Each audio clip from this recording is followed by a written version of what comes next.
Yeah. Professor Rudra, can you go for the meeting? Okay, thank you. Shubham, Professor Shubham, is everything all right? Okay. Yes.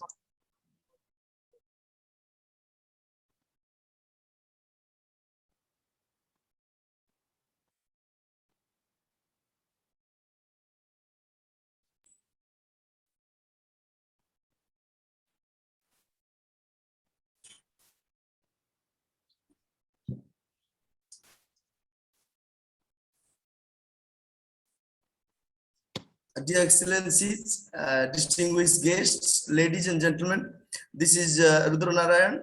It's a true pleasure for me to welcome you to this World Human Sciences and Management Conference 2021, organized by Center for Adivasi Research and Development, Odisha, in association with Indian Institute of Management, Sambalpur, and Central University of Odisha, Koraput.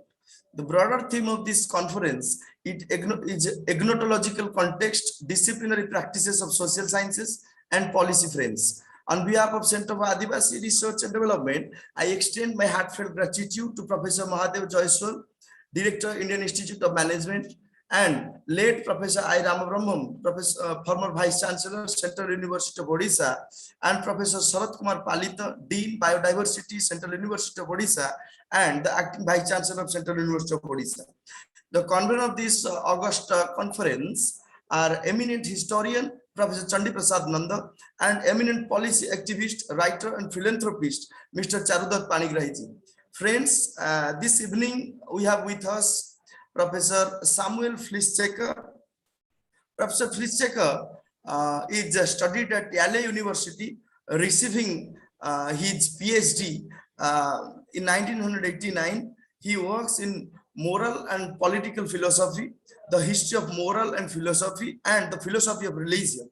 Among the issues that have particularly interested him are the moral status of culture, the nature and the history of liberalism, the relationship between moral philosophy and social science, and the relationship between moral science and religious values. His publications include The Ethics of Culture in Cornwall 1994, on Adam Smith's Wealth of Nation, a philosophical companion, then A Short History of Distributive Justice in Harvard 2004, Divine Teaching and the Way of the World, Oxford 2011, and Kant's Question, what is enlightenment, in Routledge in 2012, and the Good and the Good Book in Oxford 2015. Professor Fleischacker has been a fellow of the Center for Advanced Study in the Behavioral Sciences at Stanford, the University Center for Human Values at Princeton, and the Institute for Advanced Study in the Humanities at Edinburgh University. He taught previously at Williams College. So now I would like to thank Professor Fleischacker for joining us. In today's symposium, Professor Samuel Fleischacker will be talking about move on to the bridge, Kant and Racism. Welcome from the kind of my heart, Professor Samuel, and please, you have to continue your talk. Over to you, Professor Samuel. Thank you so much, and thank you for inviting me to speak to your institute. My talk today, which is about Immanuel Kant's racism, I was prompted partly by having for a long time a colleague at my university named Charles Mills, who was a prominent race theorist, who's now moved on to other universities, and he pressed the issue of why we teach Immanuel Kant and hold him up as a model for liberal moral and political philosophy when Kant was such a racist. And there is something, and I had for a long time taught Kant and not paid any attention to his racism, not thought it was all that important. There's no doubt really that at least for much of his life, Kant was a racist, as we will see in some of the quotations. that I will bring in a few moments. And I have to say, if you're uncomfortable with racist quotations, you probably don't want to see the rest of the talk, because we do need to bring some of those forward in order to discuss them. But I thought it was rather marginal to Kant's thought. And to some extent, I still think that, and I'll explain why as we go on. But it certainly was a prominent feature of Kant. And that's particularly problematic with a figure like Immanuel Kant, who is perhaps the most important philosopher in the Western tradition over the last 400 years, certainly one of the 3 or 4 most important. And in particular, and this is what's most striking, what raises the problem I'm dealing with today most strikingly, he is seen as one of the great founders of modern liberalism, one of the great spokespeople for the equality of all human beings. After all, one of his primary moral principles is that every single human being has absolute worth, and that one should not treat any human being ever as merely a means, but always also as an end. That's one of his formulations of his famous categorical imperative.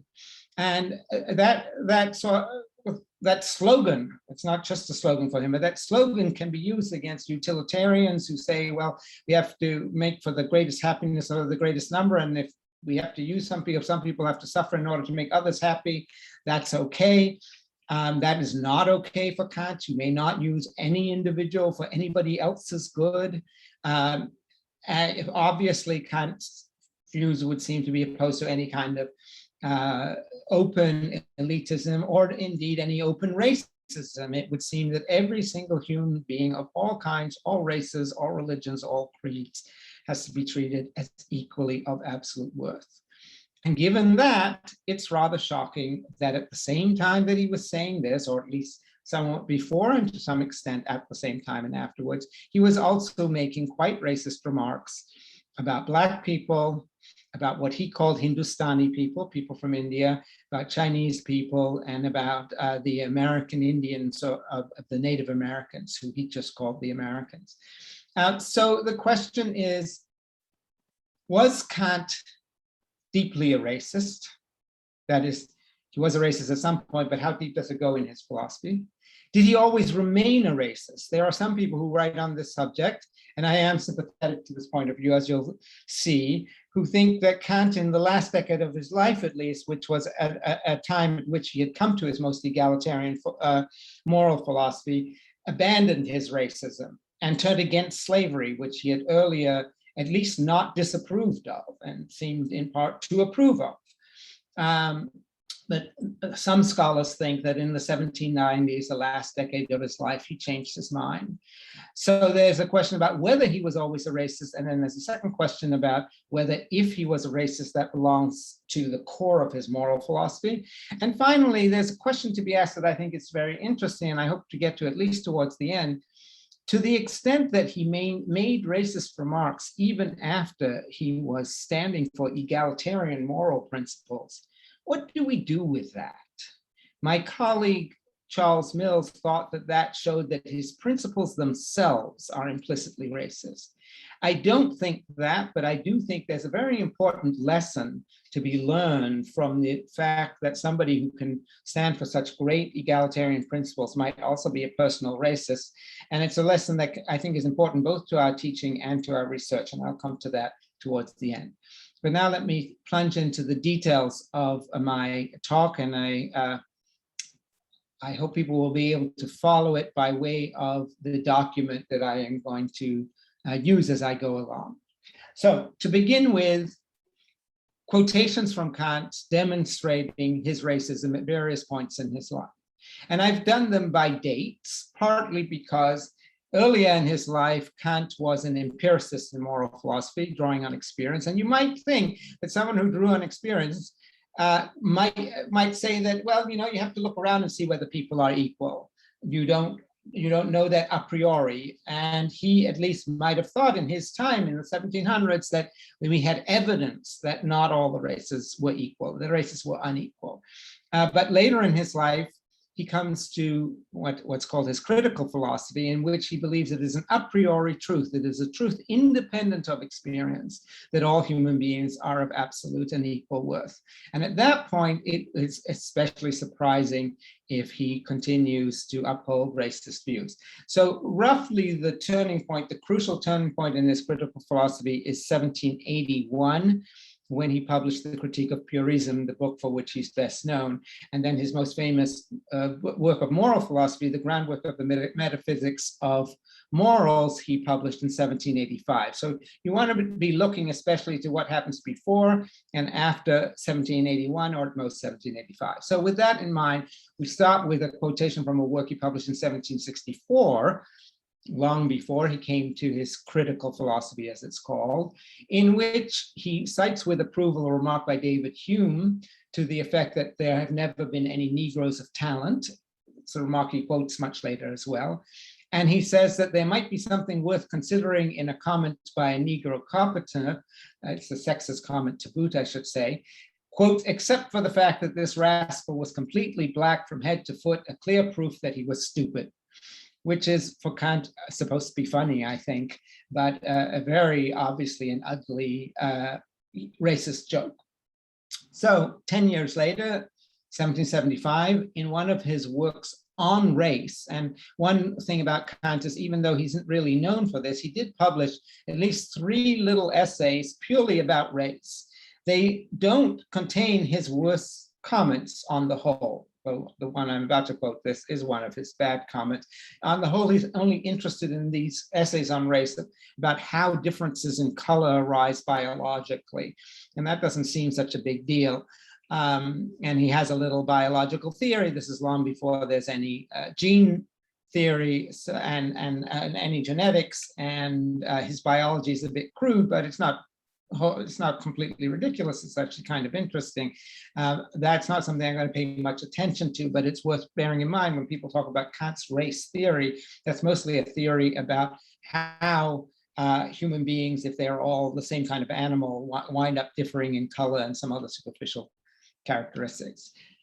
That said, in the first of these essays in 1775, The Different Races of Human Beings, Kant describes Negroes as lazy, soft, and trifling.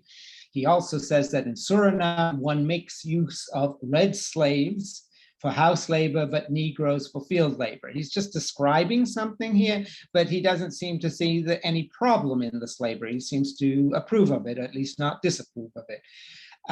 It's worth bearing in mind, by the way, that Immanuel Kant spent his entire life in a tiny town in Germany. As far as we know, he hardly ever went out. He's unlikely, therefore, ever to have met anybody who was non-white.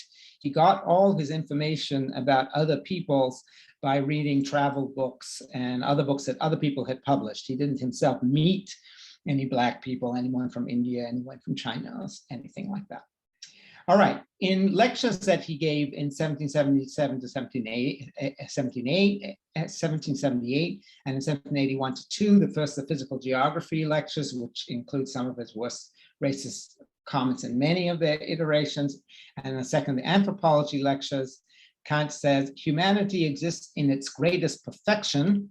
Perfection in German is Vollkommenheit, and we'll come back to that term later, in the white race. So humanity is most perfect in the white race, while, quote, the yellow Indians, and I'm afraid he means by that people in India, have lesser talents, the Negroes are much slower, and the lowest is part of the American races, Native American races.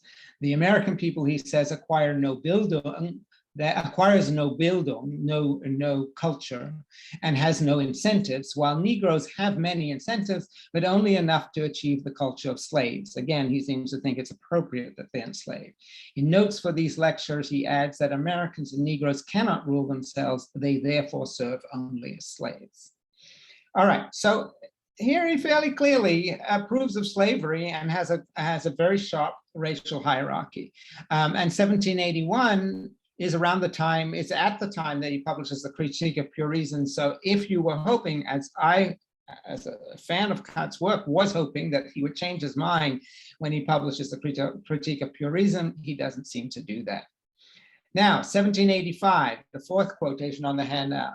This is the same year in which he publishes the groundwork, in which he declares the moral principle that all human beings have absolute worth, each human being has absolute worth, and that you can never use any human being merely as a means, and every human being is an end in themselves.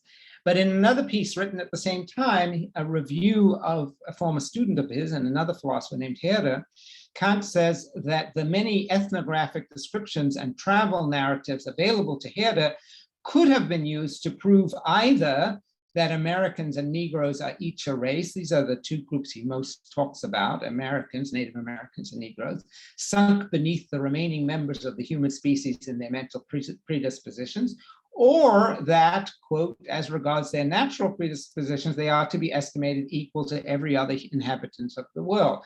And it would be nice to say that Kant's endorsing the second, that you can say that everybody, all human beings are equal. But in fact, he says, the latter hypothesis, taking the evidence that Kant thinks is available to everybody from ethnography and travel narratives, and saying, well, all races are equal, he says that depends on a principle of judging everyone, quote, in accordance with the principle tout comme chez nous, everything's the way it is around here, which he calls a shaky foundation for social science. And it's important to bear in mind here that Herder, unlike Kant, was quite egalitarian about all cultures and races, and Kant here seems to disapprove of that.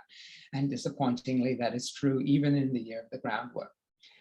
Now, 1788, several years after the groundwork, already well into his critical period, and this is now the last of his essays explicitly on race, which is not mostly about mental qualities or virtues, but he does say in a footnote, he remarks on the incapacity of freed Negroes for labor and claims that the race of Native Americans, quote, which is too weak for labor, too indifferent for industry, and incapable of any educational culture, Bildung again, ranks still far below even the Negro, who stands on the lowest of all the other steps that we have named as differences of the races.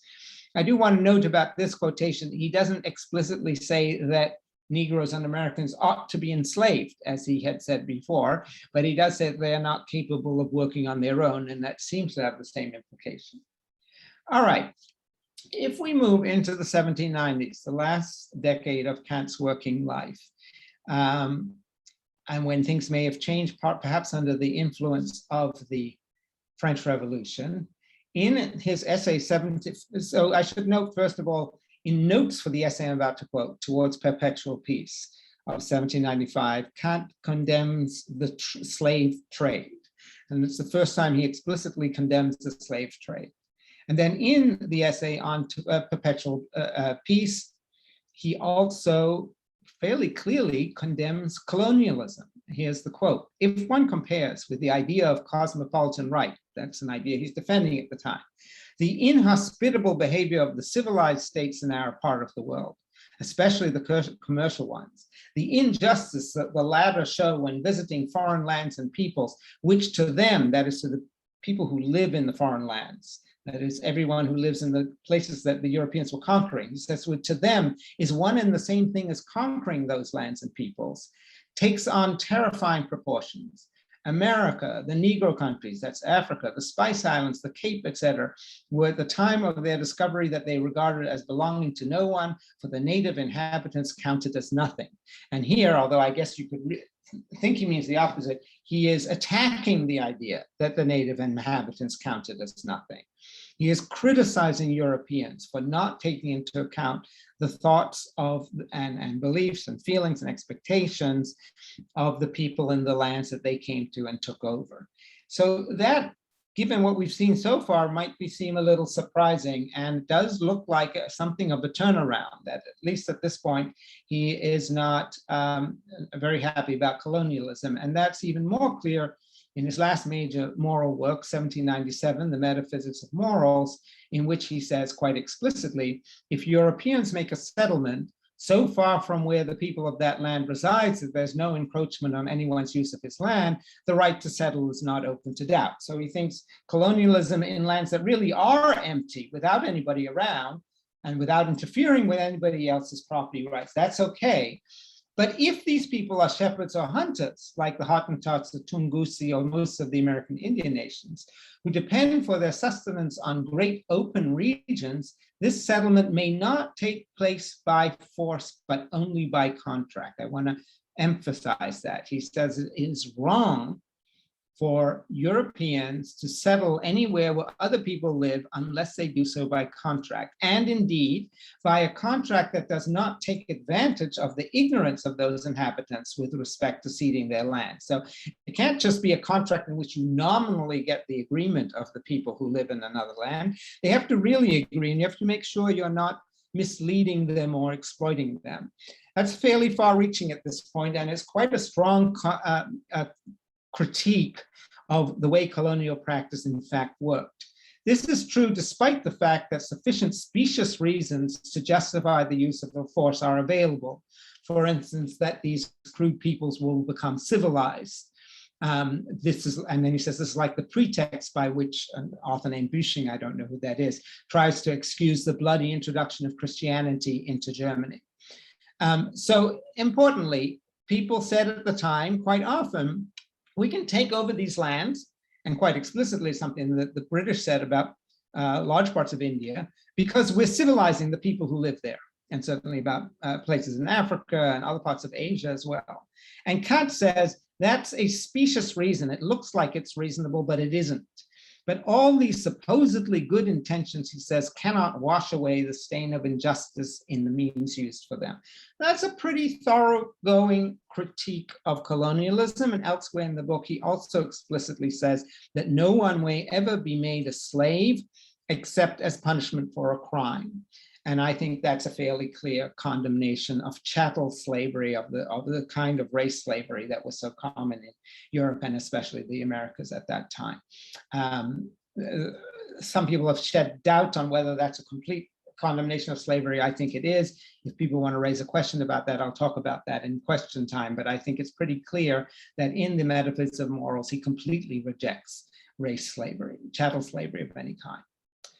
Okay, so those are your quotations, and at the best, I think we can say Kant may have changed his mind about race, certainly about colonialism and slavery in the 1790s. Even there, he doesn't explicitly say race slavery is wrong. He doesn't explicitly say all races are equal. He doesn't explicitly say all people are equal regardless of race, but it looks like he might be changing his mind. But even if he did change his mind, it comes rather late, after he wrote the groundwork of the Metaphysics of Morals. As we saw in 1785 and 1788, he is still making racist remarks. Let's set that aside for a moment, and let me explain now why I think Kant's moral philosophy at its core, and I'll come back to the word core later on, cannot be racist, even if he himself made racist remarks after he came to a certain realization. There's a shift in Kant's moral philosophy right around the time, perhaps exactly at the time of the groundwork. It's maybe the most important thing that the groundwork actually comes up with, that cuts out the basis for the racism that Kant used to have. So we're going to turn aside for a moment and think about a separate issue, and then we'll come back to the issue of race. And the issue is motivation, moral motivation. What motivates us to be moral? And this issue comes up in Kant's thinking as most explicitly before the groundwork and up to and after the groundwork in connection with religion. And in fact, I first encountered this issue when I was thinking about Kant in connection with religion, but I do think it has a very interesting implication for race as well. The question for Kant is, why morally do we need religion? And that comes up as a question because Kant does not think that you can get morality out of appealing to God's will. If we didn't already know what was moral, we couldn't even judge that God was good. Morality must be entirely independent of anything we know about God. And we also don't know enough about God. We really can't know anything about God on Kant's epistemology to be able to have any idea of what God might want of us, even if we thought we saw a miracle. So religion can't be necessary to give us the content of morality. And for most of his life, I think, Kant thought that morality has to be derived, the content of morality has to be derived independently of religion. But Kant does seem to think, sometimes suggests at least, before the groundwork at least, that religion gives us the motivation to be moral. So you get the content of morality from reason alone. It's the famous derivation of the categorical imperative in the groundwork of the Metaphysics of Morals, and Kant had held that view for a while before that we could get the content of morality from reason alone. But we are motivated to be moral by belief in God and an afterlife. And this was argued in an important book by Alan Wood, who's been a very important commentator on Kant on many issues, but his first work, his PhD dissertation, in fact, I think, was on Kant's moral religion. And Wood pointed to this passage, which is 8 on the handout here, from Kant's Lectures on Philosophical Theology, in which it looks like Kant is saying that, and I think Kant is saying, if you don't believe in God, you will become a bad person, that it's belief in God that keeps you moral. Here's the quote: "Our moral faith," says Kant, and this is 1783 to 4, about a year before, a couple of years at most before the groundwork, "our moral faith is a practical postulate in that anyone who denies it is brought ad absurdum practicum, is brought to a practical absurdity. An absurdum logicum is an oddity in judgments, but there is an absurdum practicum, a practical absurdity, when it is shown that anyone who denies this or that would have to be a scoundrel. And this is the case with moral faith." In other words, if you do not have moral faith, which for Kant is faith in God and an afterlife, and reward and punishment in that afterlife, you would become a scoundrel. And Wood says, this is pretty good evidence for it, that that is why Kant thinks we need to uphold a moral faith. Once you believe in morality, you also need to believe in God and an afterlife, because that's what motivates you to stay moral. But there's a problem with that. I mean, there could be many problems with that, but there's a problem with that even as a reading of Kant.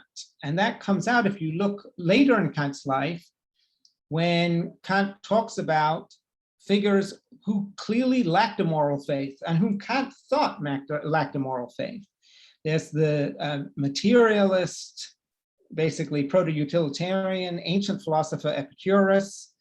There's Spinoza, who's known as a pantheist or an atheist, and David Hume, who is known as, at most, an agnostic or an atheist. Certainly all three of them are assumed not to have had anything like a moral faith, and Kant says that about them.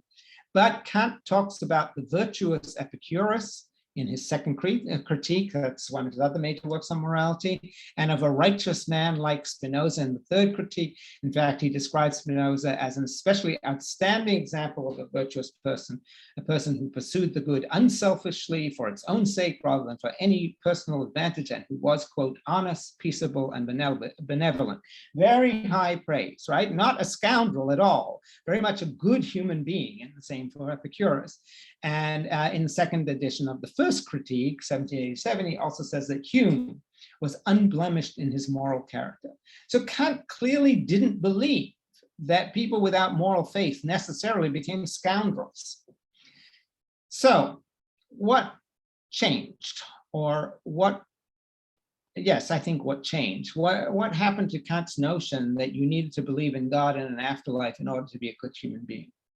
So here I want you to look at a little contrast. In the first edition of the first critique, 1781 again, that is to say the critique of purism, when Kant comes to morality, which he doesn't deal with in great detail in the first critique, but he does a bit towards the end of the book, he says it's necessary that our entire course of life be subordinated to moral maxims, but it would at the same time be impossible for this to happen if reason did not connect with the moral law, which is a mere idea, an efficient cause which determines for the conduct in accord with this law an outcome precisely corresponding to our highest ends, whether in this or in another life. And I know that's a bit of a complicated sentence, but basically he's saying, if we would not, it'd be impossible to be moral if we didn't connect with the moral law, something that would make us moral, an efficient cause that would motivate us, give us incentive to be moral. Thus, without a God and a world that is now not visible to us but is hoped for, The majestic ideas of morality are objects of approbation and admiration, but not incentives for resolve and realization. So I think it's pretty explicit here in the Critique of Pure Reason in its first edition, 1781, as it was in the Lectures on Philosophical Theology, up here, quotation 8, that Kant thinks you need to believe in God and an afterlife in order to be moral. But when you switch to the groundwork in 1785, Kant begins to say something in a bit of complicated language that indicates he no longer has that view of incentives.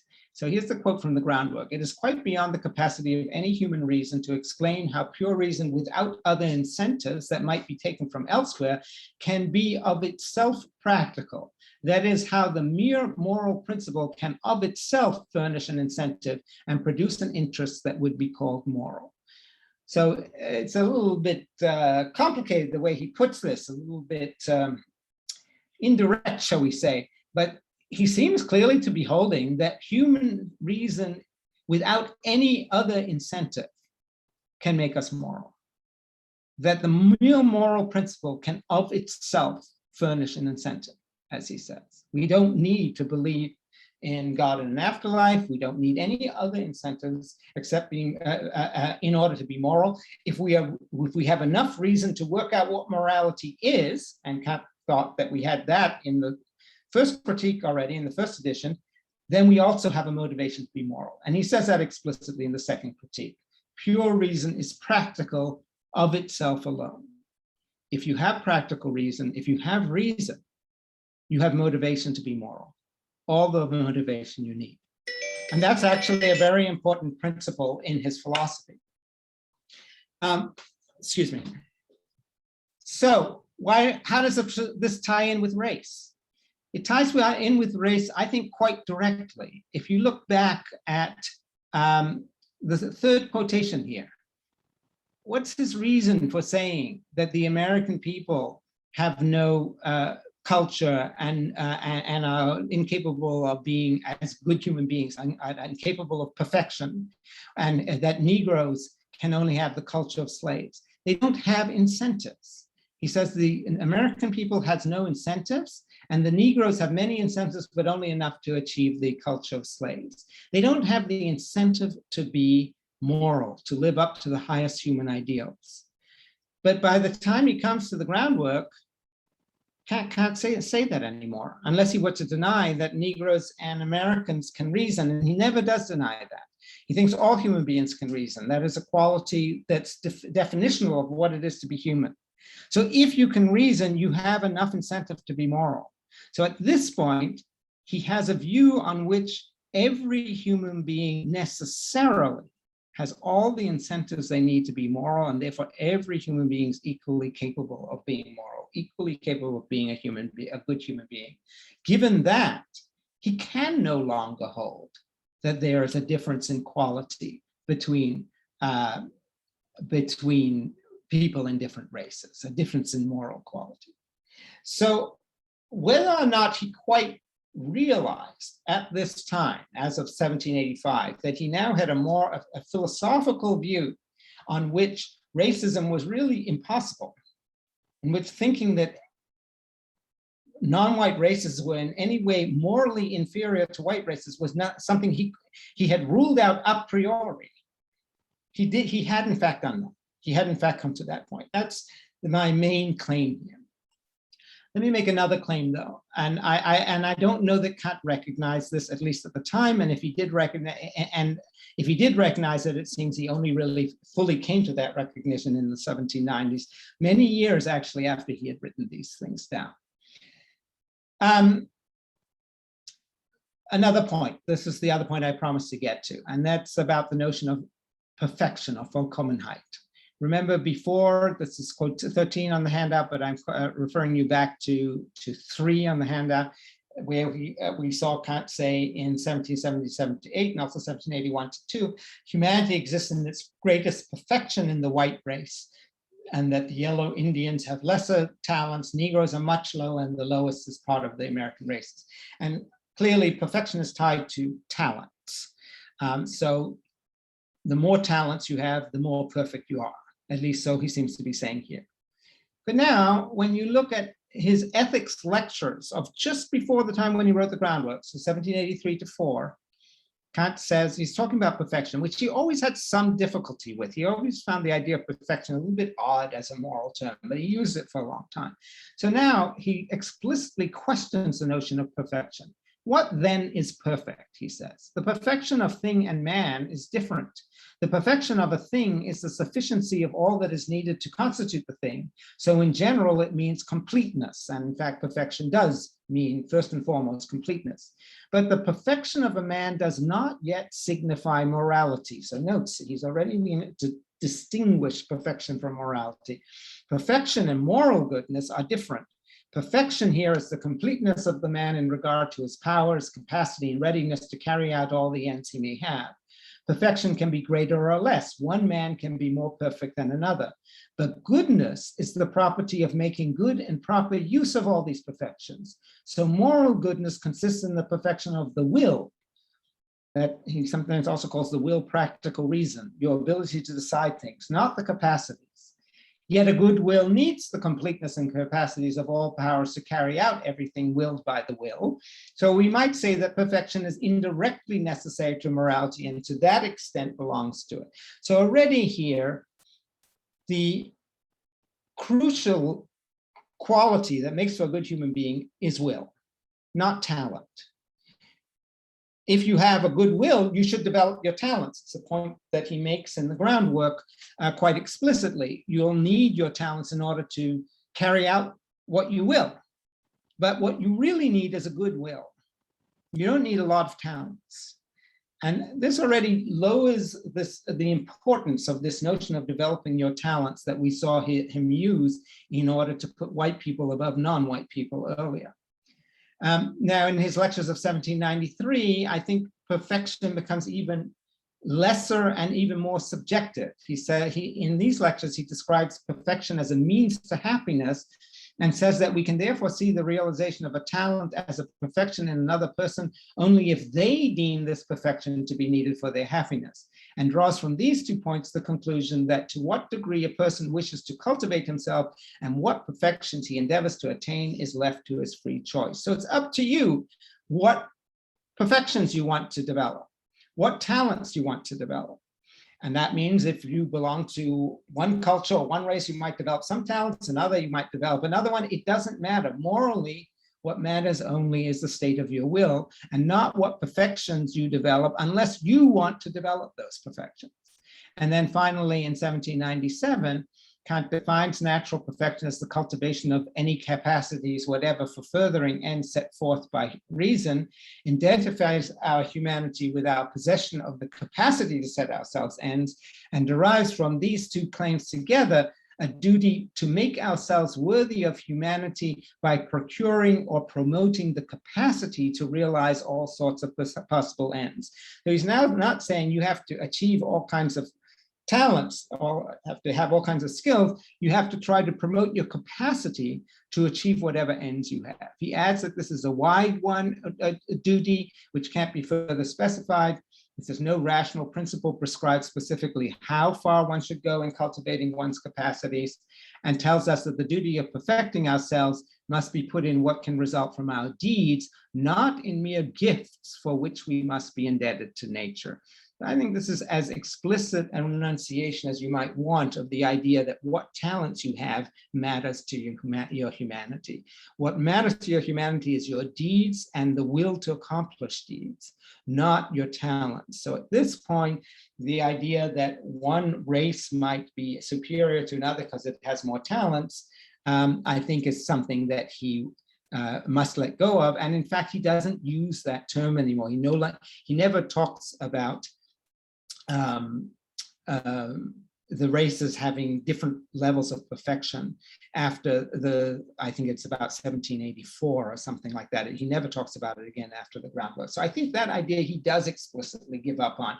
I will note it's not a huge concession. He could still be quite racist. He could think that Black people are inferior to white people, or Chinese people are inferior to white people, or something like that. But he will, in terms of talents, but he no longer thinks that that matters morally.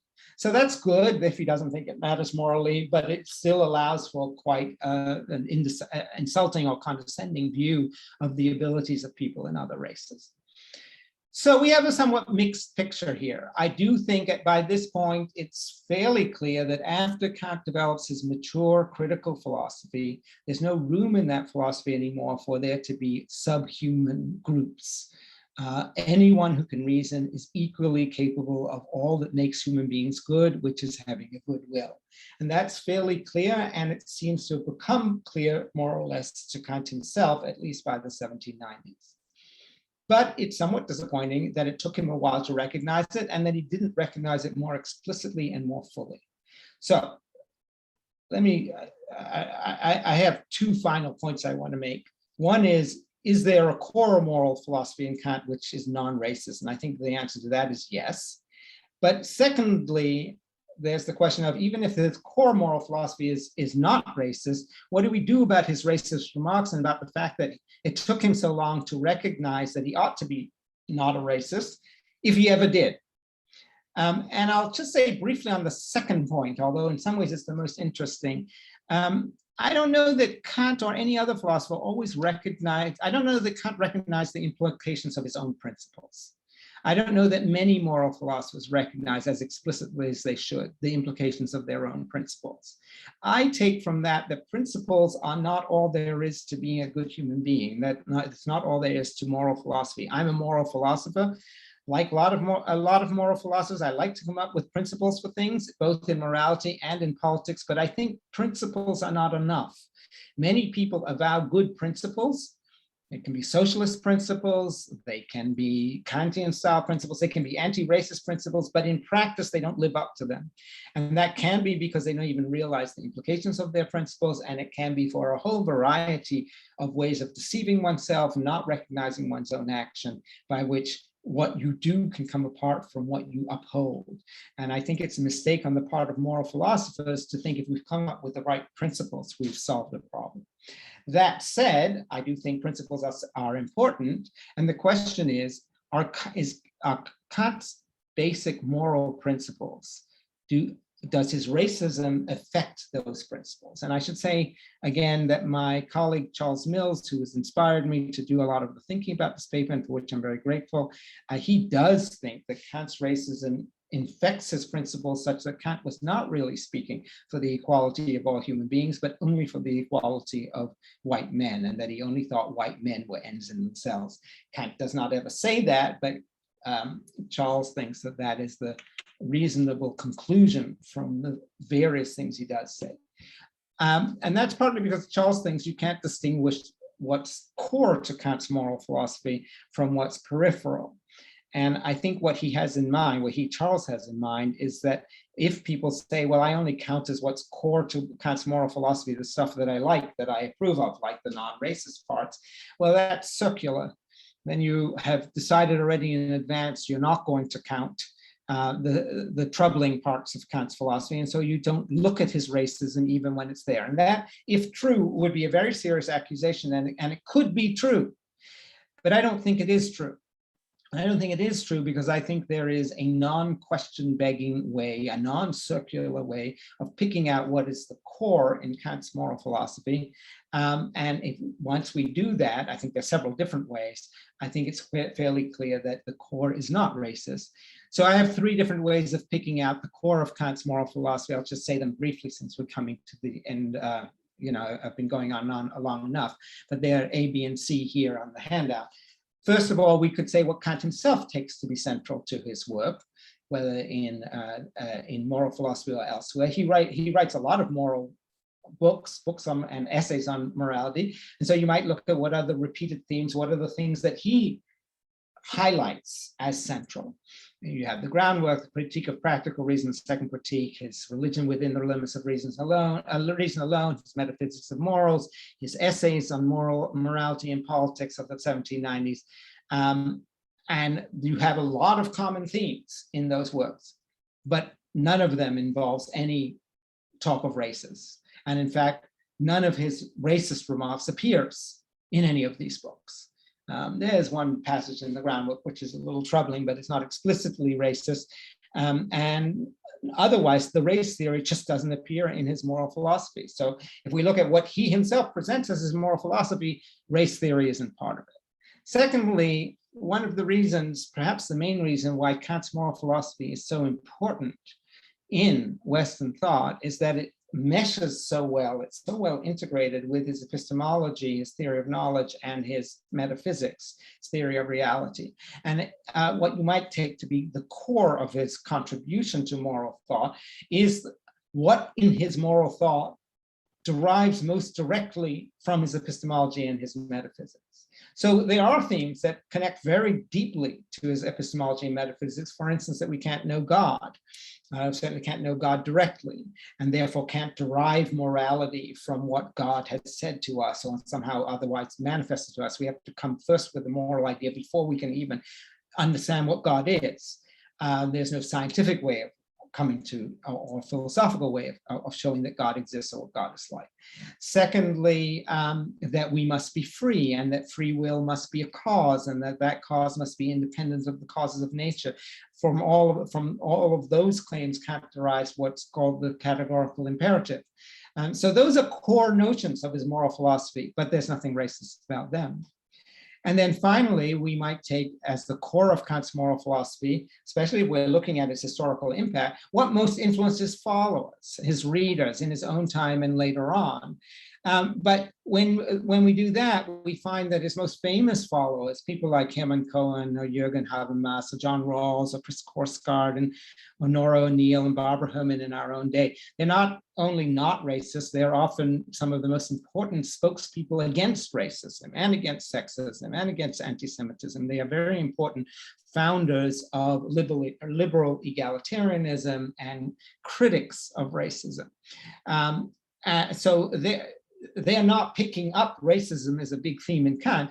And perhaps even more striking, the followers of Kant who were explicit racists, like Arthur Schopenhauer or Otto Weininger, they follow Kant in many ways, but they don't cite Kant when it comes to racism. They don't defend their racism on the basis of what Kant said. So I think it's fairly clear that even though Kant made all these racist remarks, he did make them in rather minor writings that did not have a longer influence. So once again, what's core to Kant in terms of his historical influence is not the racism. So I think it's fairly clear that I think we can say with some confidence that the core of Kant's moral philosophy is not racist.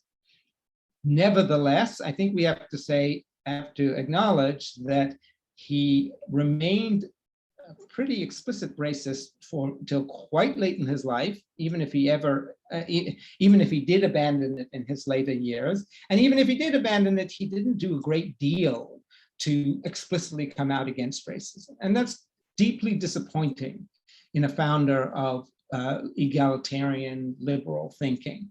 But I think we should acknowledge that that kind of disappointment, where what a philosopher says or what anybody says in principle doesn't match what they believe or what they do in practice, is not uncommon at all, and we find it in many other philosophers, and it should be a prompt to us to look at ways in which our own principles come apart from our actions, and to worry about that, and to think about what more we need besides principle in order to be good and decent and just human beings. So thank you very much. I did see a question in the chat, but also if people want to raise their hands electronically or speak up, I'm happy to take some questions. I'm looking at the question in the chat, which says, how far do I think it's okay to admire the great thinkers or historical figures like Kant, even if they held racist or sexist remarks, which are morally hazardous? How do you look at Kant's racist and inegalitarian mindset so far as the distributive justice of John Rawls is concerned? And at the same time, how do you address the Eurocentric mindset of Kant by going beyond Eurocentrism? So this was said, this was written before I had finished. I think and hope I addressed some of it as I went along. So first of all, I think if you have a historical figure whose work was all about racism, who was there to defend racism, somebody like a Hitler, but or a Chamberlain, there were people whose philosophy was basically racist, then no, you shouldn't admire them. Then you have other figures whose racism or sexism or anti-Semitism is kind of irrelevant to their main thought. So for instance, Gottlob Frege was a horrible anti-Semite, but his work in logic has nothing to do with anti-Semitism, so we can sort of ignore it. In the case of Kant, and there are other interesting cases here, the composer Wagner, writer Dostoevsky, both of whom were severe anti-Semites. In case of Kant, it's more mixed. There is a real question to be asked about how deep the racism goes. I've argued that I don't think it goes all that deep, but it is disturbing that he held it for so long and proclaimed it so loudly. And as I said, I think that is a prompt for all of us to think about how our principles come apart from our everyday beliefs and practices sometimes. But I still think that the egalitarian core of Kant's thought is useful even for fighting racism, and we shouldn't let go of that. And in that sense, I also think that the egalitarian core of Kant's thought is not Eurocentric. And he's been admired, of course, by people in cultures across the world, and his principles have been taken up in constitutionalism and human rights work all across the world in many, many different cultures. And so in that sense, I think, like many great thinkers, he breaks out beyond, in his best moments, breaks out beyond his cultural boundaries. Okay, I think that the other questions I see in the chat are along similar lines. So would anyone else want to add any questions, either out loud or in the chat? So now I would like to Professor Srinivasalu for a brief summary of your talk. Then we'll go for question answer. Okay, sir? Sure. Yeah. Professor Dr. Srinivasalu. Yeah. Good evening, Professor. It was a very fantastic and thoroughly researched presentation of yours. And we at the Card Odisha are very much privileged to host you today's evening. And we had great experience and a lot of information you could pour in today's talk. And as I was observing, rather than passing my remarks, I would like to, rather it's not my question, but it's my observation. I would like to say, of course, I'm not an historian, I'm a law professor. My feeling is that historically, and as well in the contemporary times, there is one basic reason behind many of the problems that mankind is facing. That is not having human respect or human values, and broadly, no humanity. We may use the terms discrimination, racism, regionalism, casteism, or gender-based bias. All these things are, in a way, subsets for such kind of status and situation where there is no respect for humanity. So my observation is that if people at large try to respect the other fellow human being without looking into that person's color, creed, caste, gender, that would probably be the ideal society, idealistic society that many of the civil thinkers, historians, freedom fighters, or human rights activists, one and all, their theories, their ideologies, including the concepts that you were presenting and proposing today. I would like to make this observation that as long as mankind doesn't respect the other fellow human being to be human being, as long as you do not stop judging, evaluating the other person's status, saying that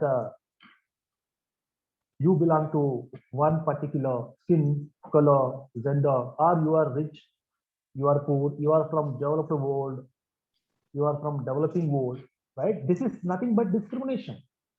Why can't we think that all the people who are living in these 7 continents, 220 countries, 770 crores of population to be just human beings? Forget you are Italian, you are German, you are European, I'm Indian, right? All these things, if we leave and think that we are all human beings, and Mother Nature has given us, all of us, equal right to live in this planet Earth. Whatever may be our economic, social, political status for that matter, we are all human beings and sons and daughters of this Mother Earth, who are bestowed with equal right, equal opportunity to live their life without any inhibition, without any discrimination. As long as the mankind doesn't get themselves elevated to this concept, which is called as a Vishwamanav, all the human beings who are existing in this planet Earth are one and the same. We talk about the rights of animal. We talk about ensuring the life to extinguished species, not only limited to animal, even plant kingdom, everything, every other living species we are talking about. Living species which are present in the seabed, right? Even we are talking about the aliens, right? All these things the modern day thinker is capable of talking about, debate, and try to ensure. But one thing we are forgetting, as far as a human species called human being is concerned, have we given the kind of respect that the human race, again, I should not use that word when I say human race, I am talking about human beings, not that particular discriminatory word. So my point is, my observation, single word observation is that, single sentence rather, when human beings get themselves elevated to a status where they treat every fellow human being, irrespective of their region, country, nation, caste, creed, everything, leave it apart. We are all human beings. We are all the sons and daughters of Mother Earth. When we attain that status of Vishwamanav, then there could be no problem whatsoever, right? Militancy or refugees, racism, casteism, then even all the problems that we are facing in the contemporary scenario, including what is happening in Afghanistan in the current point of time. All these things have got only one solution, that is Vishwamanav. And with a big salute to your presentation and remarkable information that you have given, and this in a way, it's Thank you very much. It's an observation of mine. Thank you so much. Thank you very much. That's very kind, and I agree very strongly with you. It is interesting and painful that it has taken so long for us to recognize, and still today we do not really institute the idea of human beings as having equal rights across the world.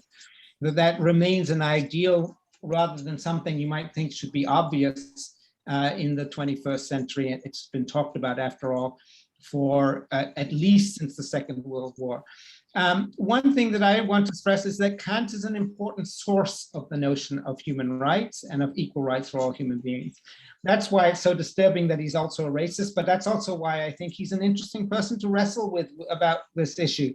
Because I think one of the things that happens is that there are people who talk about equal rights and they say a lot about it, maybe not quite as nobly and beautifully as you put it just now, Professor, but they talk about it, but then they don't really care about equal rights for anyone except their own group, or they don't care about the rights of some particular group that they dislike. And that shows that there's a problem here that goes beyond holding up the principles. But I do think that Kant provides some of the best principled defense of the idea of equal rights and equal humanity that is to be found. And I think that's one reason why it's both so important to wrestle with him and also sometimes so difficult. I wanted to say, I see that Adolfo asked a question that is a little bit different from some of the other questions here about whether it is appropriate to critique a historical figure with today's moral lenses and values, given that we, maybe we should look at them only in their own light. And here I want to say, yes, I think we should understand historical figures in the light of their own terms in order to get them, to figure out what they're really saying and not just to distort them. And of course, in some ways it is very distorted to expect of Kant the same rejection of racism that we would expect of someone with today's information and today's exposure to other groups. But on the other hand, Kant would be the first to say that there are certain principles, moral principles certainly, but also epistemic principles and religious principles that ought to be upheld everywhere. And of course, it's the business of philosophers to try to figure out what we ought to uphold universally. But I even think, even if you want to not judge to some extent historically, that is itself a moral principle. So I don't think we can get away from holding up some principles across time. And look, there were other people in Kant's own time who were much more explicitly anti-racist and anti-slavery than he was. It wouldn't be impossible for him to have reached out a little bit more. I think we have some right to criticize him for not having done more in that regard. On the other hand, we have to at the same time appreciate how much he has given us in defense of the idea of equal rights. So what I'm urging on everyone is a complexity about these matters, and to be careful and thoughtful about looking at the materials, not write Kant off as a racist. I think that's a disaster, since he has given us so much to fight racism with. But at the other hand, not simply letting him off the hook and saying, well, it was simply a different time. Even within his own time, he could have done more, I think. And in any case, we can, to some extent, hold up moral principles across time. I see there's a question here about whether inegalitarianism is a product of Eurocentrism. That Subhan Das says that I've said that inegalitarianism is not a product of Eurocentrism. That I didn't quite say that. I want to say that egalitarian principles are not necessarily Eurocentric. And egalitarian principles are what help us to break outside of Eurocentrism. And to the extent that Kant upholds egalitarian principles, he helps us break out of Eurocentrism. And actually, there are even specific moments in his work where he's pretty good about that. And so even if there are aspects of his work that is Eurocentric, we should make use of the aspects that are anti-provincial, that are anti-prejudice, and is very opposed to prejudice, in order to break out of Eurocentrism. He can help us in doing that. I was asked to say something about why the universality of human rights is questioned in the era of postmodernism. I'll say briefly that I think to a large extent, postmodernism is a retreat from the best philosophy of the past, and in giving up notions, certainly when it gives up notions of any kind of universal truth or universal morality, I think it's extremely dangerous and leads us into the kind of renewed nationalism and racism that's tearing our world apart.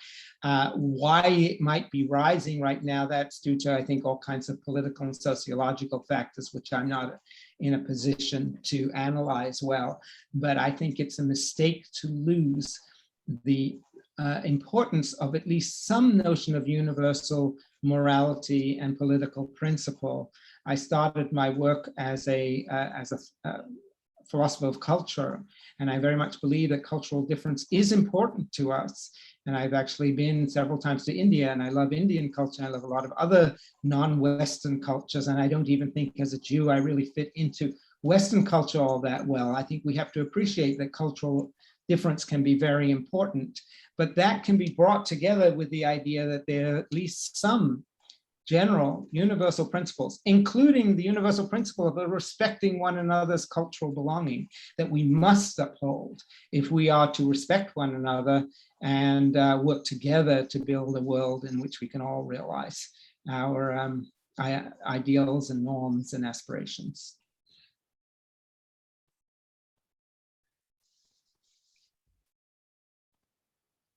Thank you, sir. You're welcome. Thank you. I would love to listen more about the ethnographical engagements of Kantian theory, right, sir? And then the travel narratives of Kant, rightly mentioned in his book. the metaphysics of moral, the morality and the ethics, Kant's view on motivation in relation to moral faith and moral philosophy. What is your your ideas, particularly in refer to Kant's justice risk related to theory of new justice, right, sir?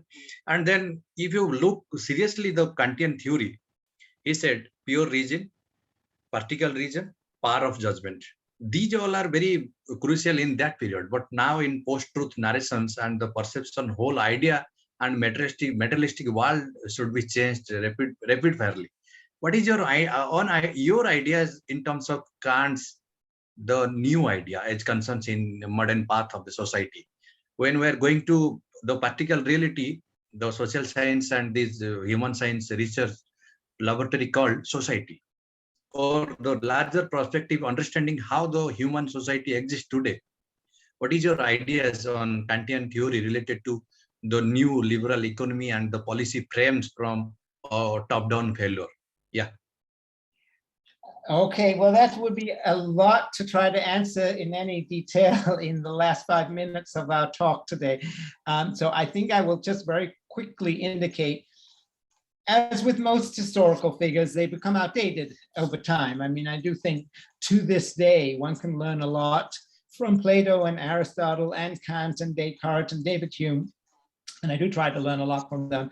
But yes, Kant is too simple and straightforward a universalist, for instance, both in his theory of reasoning and in his theory of justice. Somehow, I think, as I indicated a minute ago, you need to bring together his general universal principles with a respect for cultural difference and how that leads us to different views, sometimes of reality even, but certainly about religion and morality and so forth. And Kant doesn't have any room for that. We need to somehow integrate Kantian universal principle with a negotiation among different cultures, let's say.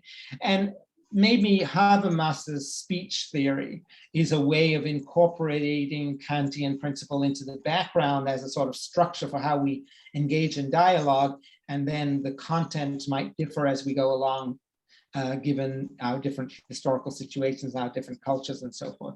I've written about the importance of culture in several books. I also think that Adam Smith's, as a moral philosopher, Adam Smith's emphasis on empathy and on sentiment has to be brought into moral discussion as well. In my last book, Being Me, Being You, I emphasized the need for something like Habermasian universal rational discourse, but it has to be, I want to say, universal empathetic and rational discourse. Empathy is a moral tool that actually Kant is somewhat blind to, and we need to bring that into play in the modern day as well.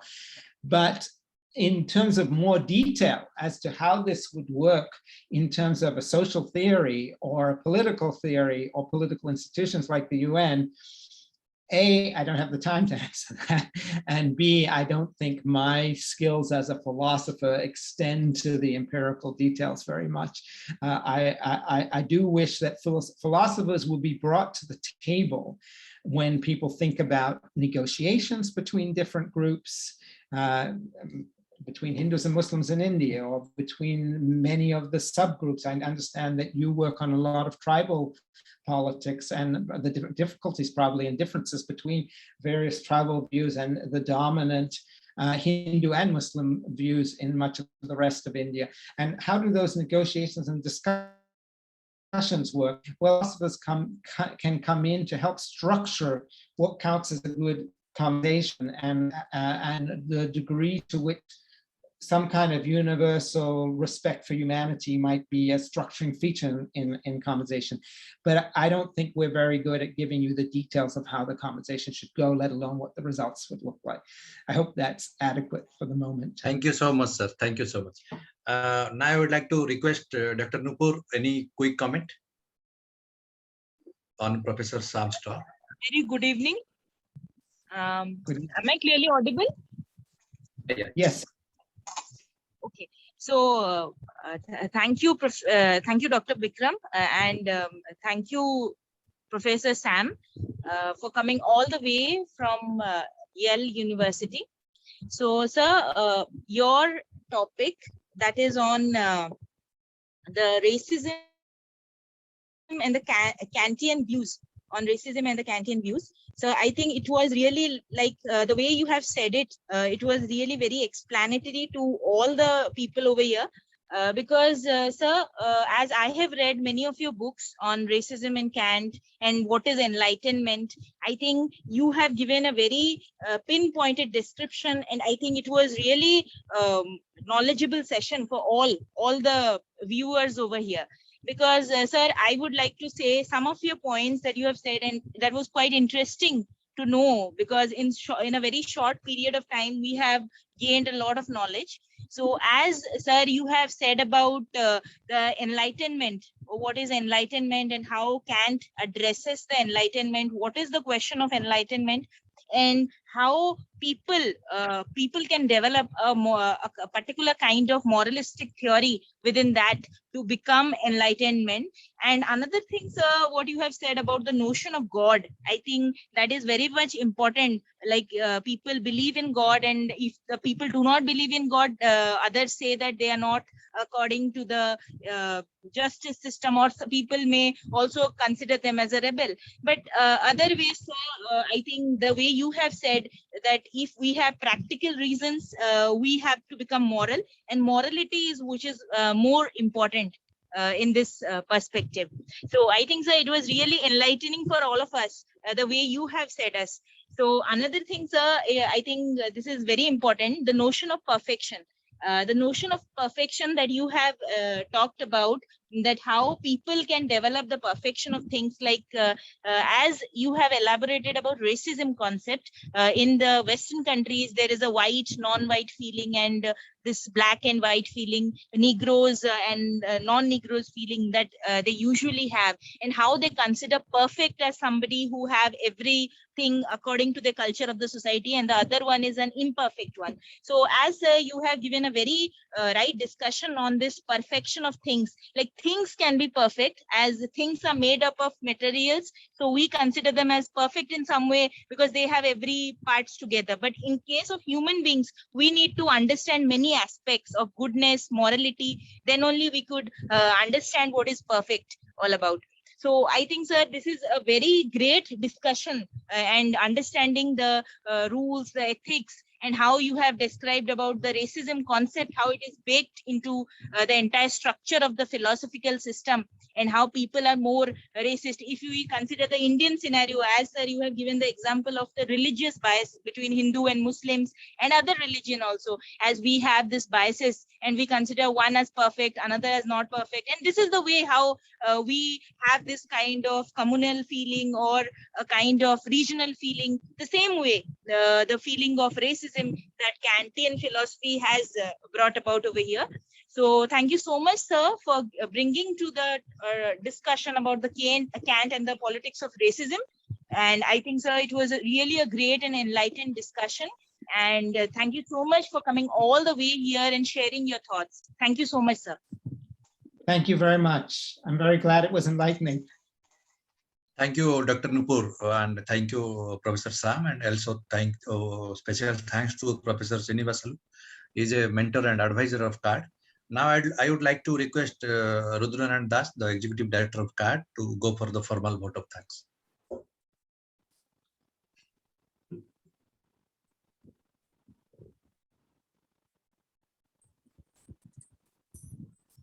Thank you so much, Dr. Jena. It's really a very wonderful evening today, and spending time with the finest brains of our planet. Professor Sam is really talk about several burning issues of the world, and definitely it is very thought-provoking and mind-blowing. Now I would like to conclude the meeting with a vote of thanks. I'd like to thank our coordinating institutions, IIM Sambalpur and Central University of Odisha.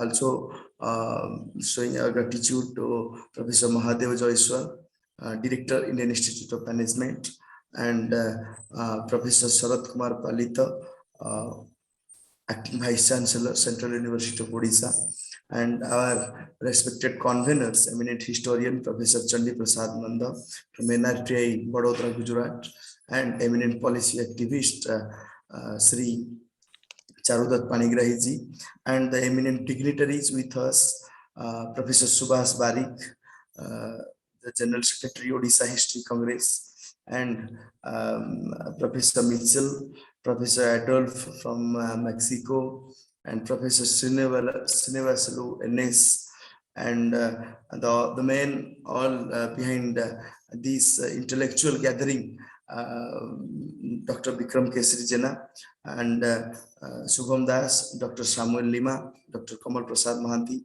Dr. Nupur Patnaik. Thank you all for your cooperation and help for to run this webinar very long. Thank you all. Meeting is concluded. Thank you. Bye. Thank you. Thanks very much.